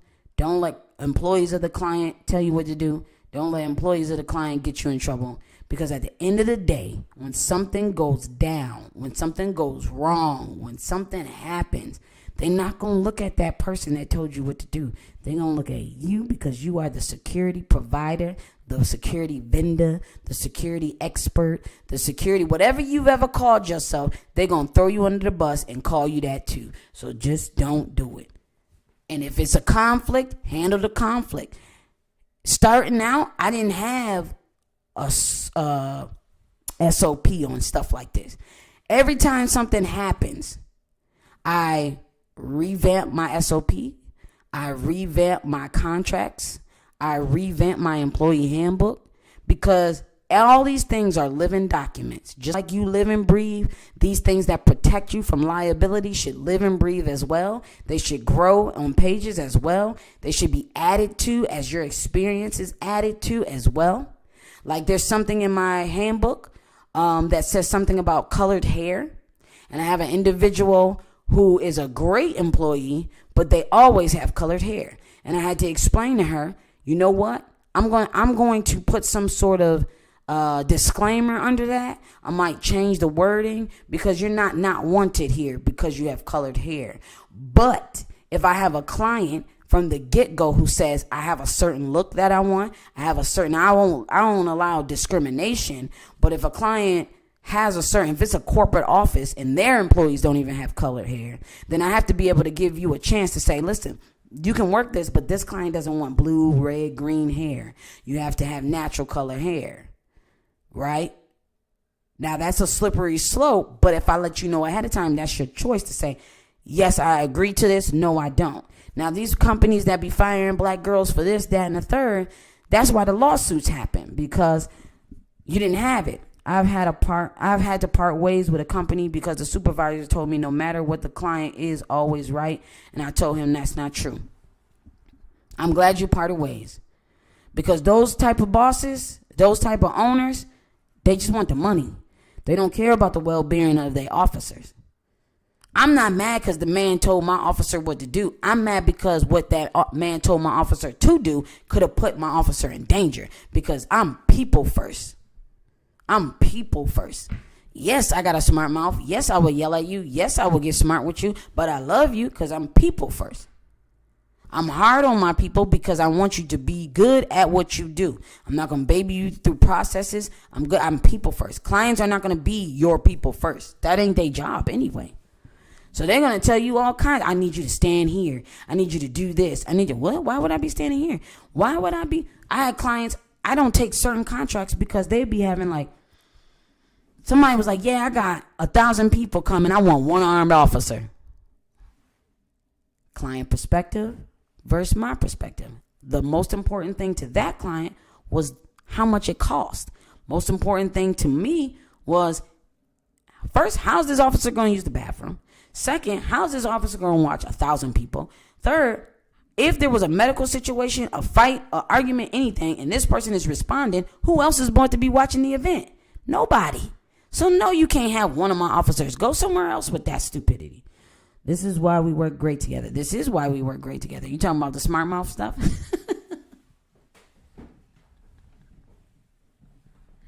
Oh, that's another episode. You don't want me to go into the smart mouth stuff. I get smart in love, though. You know, I had somebody call me today, and they were super confused about the process of being an armed guard. They asked me about being an armed guard. This is how it went. I said, hello? They said, yes. This after hours? I said, yes. They said, I'm trying to be an armed guard. Y'all do that? Now, see, he called me before I had my coffee. So he got the pre-caffeinated me. And I'm pretty smart mouth with caffeine. But pre-caffeinated? Waking up after a long day of work, long night of work, pre-caffeinated, you getting the raw me right there. I said, first of all, what is your name, son? Who are you, son? What is your name, kid? Like, you just went out. What, y'all do that? Who is y'all? What are you talking about? Let's get proper first. Because your first thing is, I want to be an armed guard. I want to be hired by y'all. Y'all do that? No, we don't do nothing that you got going on, brother man.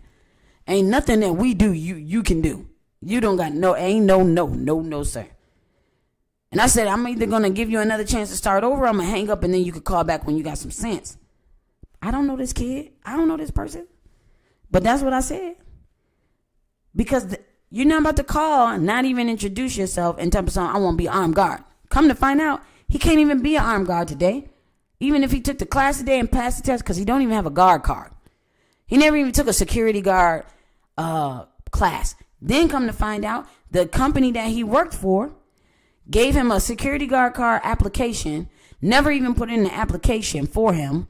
I had him call MSP because he kept saying, well, I already got a guard card, but I don't have it because my company didn't really. It's a lot of story. You got a lot of story. And if you know me, I don't like stories because usually it's some lies or some stupidity mixed up into the story. I don't want to know. I am an angry empath. Therefore, you are dumping that all on me and I don't want to have it. So I told him to call MSP. Come to find out, MSP had no record of this person. MSP had no record of this person. So he does not have a guard card. But if I took his perspective and didn't listen to my perspective, I would have been like, oh, yeah, take the class. He'd have paid $300 for the class and then been mad, wanted his money back because he wouldn't have been able to work. That's why you got to go with what you know and your expertise versus a client or a student, because half the time they don't know what they're talking about. If they did, they would already be doing what you're doing. Believe in yourself. Trust your gut and believe in yourself. So 2 hours later, he's still talking to me about stuff. And I'm like, listen, who sent you my number? He like, oh, I got it off the website. I'm like, Lord, I got to change that. I spent 2 hours answering this kid's questions, which is okay. But he didn't just take the answers. I'm giving him the answers to the questions that he had, but he arguing back and forth with me about the answers. If you knew, you wouldn't be asking. So why are you going back and forth? His perspective is his old company did this, that, and the third. So this is what he feels like it should be. Your old company is stupid. And they liars because they told you they was getting you a guard card and then they didn't give it to you. So why am I going to go with what your old company did and said? What do I got to do with that? Nothing at all. I don't have nothing at all to do with that. Come to find out he didn't have a guard card. Come to find out there was no record of a lost guard card. Then he didn't understand. Then he told me that Maryland State Police told him it was $15 for a guard card, and he was wondering why the class was $100. I said, because the guard card and the class is two different things. You take the class first, then you get the guard card. And the $15 is a state fee. I am not the state. You have to pay the state for an application fee, like an application fee at an apartment that you really want. He didn't understand that. He thought I was trying to scam him. Come to find out that his company before him scammed him. So his experience and his perspective was that if I'm charging something and the state charging something, I got to be the scammer. Trust me, kid, the state is the scammer. But I said, listen, I'm not going to defend myself to you. I don't even know you. And you've already annoyed me before I had coffee. So you can either take the class, or you can go somewhere else and take the class, or you can just do an application, send the $15 in without a sponsor, and send it to Maryland State Police and see what they do. Do what you think is best. I'm not going to defend my work and my company to you. I don't even know you. And from the sound of it, I don't want you, young man. So I deal with that perspective versus my perspective thing in a lot of different ways. So today was all about trust your own perspective. You might not always be right, but I'd rather be wrong on my own accord than be wrong from someone else's accord. That's a little nugget. I'm going to have to cut that out. And use that. I'd rather be wrong on my own accord than be wrong on someone else's accord. Because bottom line is they're going to blame you, even if they told you to do it. That wasn't even being smart. That was actually teaching moment for an idiot. Yeah. I'm going to have to chuck that up to that was a teaching moment. Another thing that this little thing does that I have on my cigar is that once your cigar gets to like a certain little point, you know, you have to hold it like you're holding weed, and you got to like pinch it. But this right here, it gets all the way up to this band and you can still smoke it. You can't see it, but once it gets all the way up here and you still can't see it, you can still light it and you can still smoke it. It's like a pipe for cigars. That's like,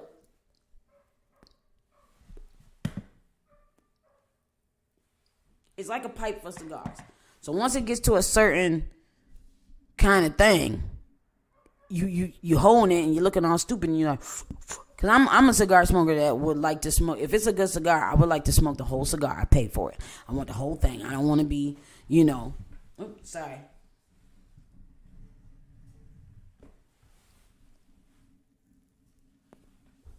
I don't want to be giving up a cigar because it got a little short. So I like to smoke the whole cigar. So holding it in here, you can smoke it all the way up till it get to about right here. And then it start tasting a little nasty. But I like to smoke my whole thing. So right now it's probably about this big. Let me see. Is that good for y'all? This big. Yeah. Probably about this big. Because it's stuck up in here. So it's probably about this big. But even when it get about that big, you can still smoke it in this. And I really like that. Y'all got to check out their Instagram, Sakar. As a matter of fact, go on their Instagram. If you like their videos, comment.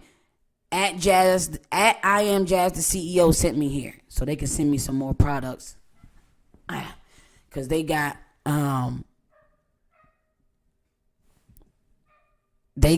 other like colors. This is like a wood kind of color, but they got like a different black. They got something else. So they, I would like Sakari. Y'all should sponsor me. I'll talk about y'all a little bit more on the thing. So yeah, this is good.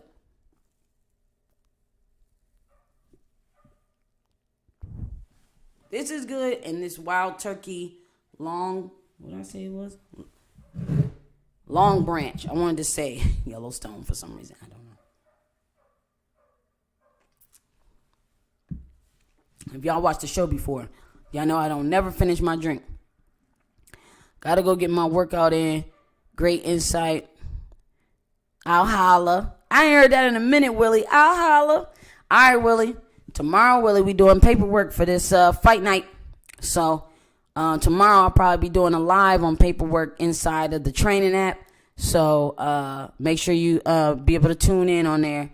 I'll be talking about paperwork so we can get this money. If you don't know, I do have a online training app. I have an app where I do a multitude of training. Right now we're focused on process serving and private detective work. And in the app, you have firearm drills that you can try at home or that you can try on the range. I have self-defense training in there. I have private detective training, process server training, and I have an actual podcast in there. And that podcast is called From My Experience. And that podcast is totally different from this because that podcast is strictly tactical tips.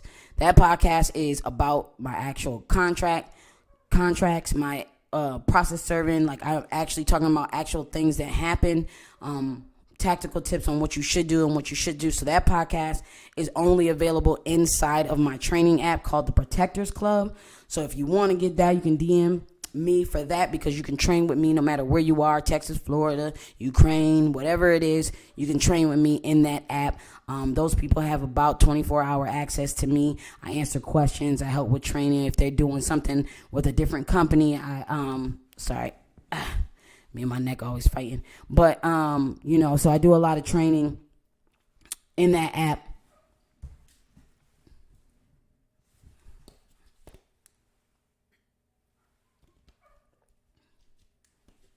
You do tell people how much, when is it, etc. Or you saying we should do one? So I usually do it with Bree. She actually took my tactical response team, and she did the Stop the Bleed training. So I am due for another one soon. I gotta look at my cert and see when my last one was, because I did it with Black Guns Matter, and I also did it with their company as well. So I'm probably overdue for one.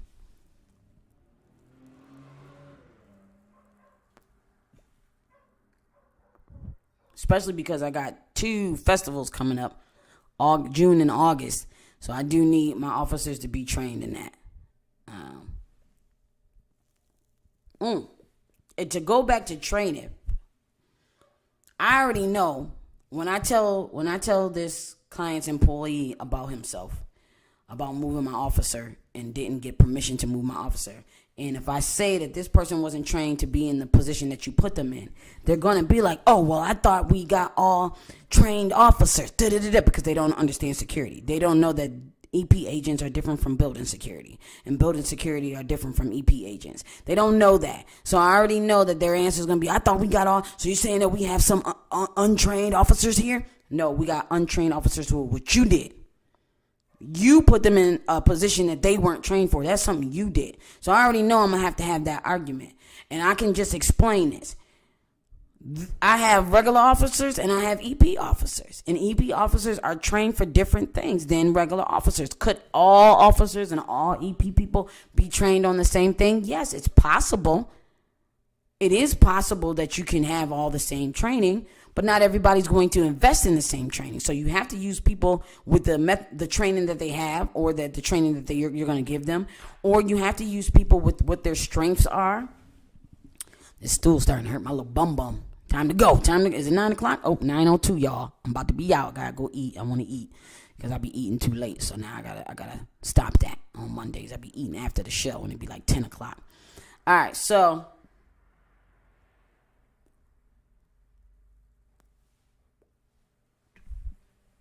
yeah, this officer wasn't trained for where that, right? And this person just wasn't an executive protection officer.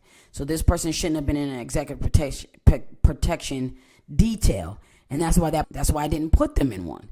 But a lot of people don't understand that difference. And if you don't understand the difference, I'm at the end of the show now, so I'm not going to tell you the difference, but you can definitely Google the difference. And come back to me next week and tell me what you think the difference is. I would love to hear, because actually, you know what? That might be what the episode next time is about, the difference between regular security and executive protection, or the difference between executive protection and bodyguard, because those are all 3 different things. Just like loss prevention is different than security. Everything is different. There's no big one bland slate of security. And I think on a client perspective, they think that. And on your perspective as an operator, you should know that is not true.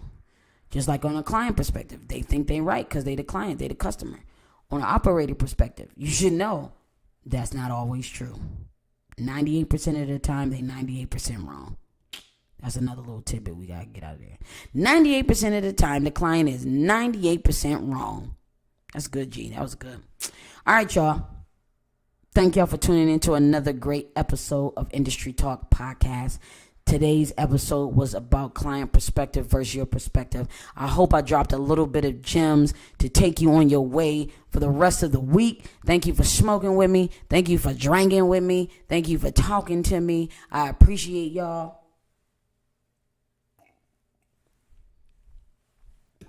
This liquor was good. Long Branch. Y'all got to try that. We got bottles for y'all. DM me, hit me up if y'all want a bottle. We got bottles for y'all. This is some good stuff. We only drinking good stuff over here. We only wearing nice suits, and we only drinking good stuff, and we only smoking on that good. Okay, well, that sounded like weed, but we only smoking on that good stuff. So once again, this was a Lampert Cigars Family Reserve Toro. Overall, let me see. Let me do my overall for y'all before I go. So overall, the burn. So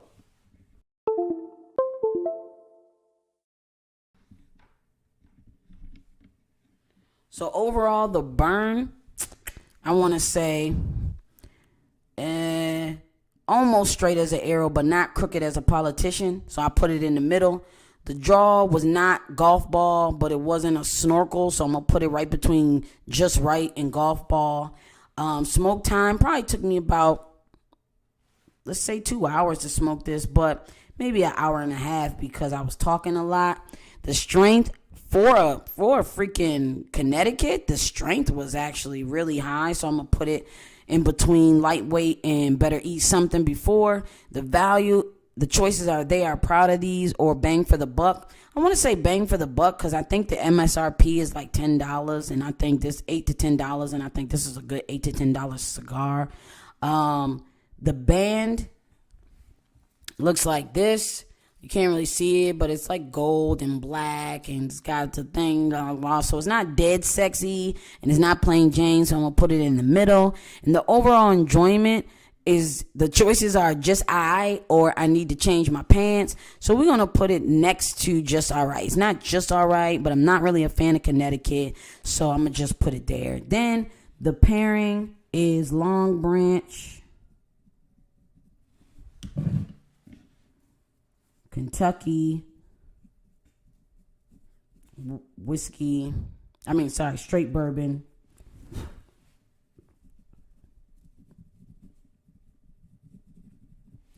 And let me see. Let me score it now. So I'm going to score it. What's up? What's in your holster? So I'm going to score it. So now on the appearance and nose, I'm going to give it a 7 out of 10. And out of the overall smoke from the first third, second third, and third third, you can give it a 60 for the highest score. But I'm going to give it a 40. Because it wasn't bad, but it wasn't like, oh my God, I got to go out and buy this cigar. It wasn't like that. So on the puff, I'm going to give it a, 7 out of 10. 7 out of 15. On the final thoughts as far as the strength and the band and the value, I'm going to give it an 8 out of 15. So now I got to tally that up. Let me see. I want to tally that up. So we're going to go to the calculator. Let's see. All right, so let's put it in the calculator, and we're going to do what we got. 7 plus 40 plus 7 plus 8. What else we got? Okay, so we came up with a 62 out of 100 on this cigar. And according to my cigar Bible, a cigar that gets a 62 out of 100 is a not feeling it. Because to be you got to be 75 to 83. To I dig it, you got to be 84 to 91. And a straight banger is a 92 to 100. So this scored at a 62. So this means I didn't actually like it that much.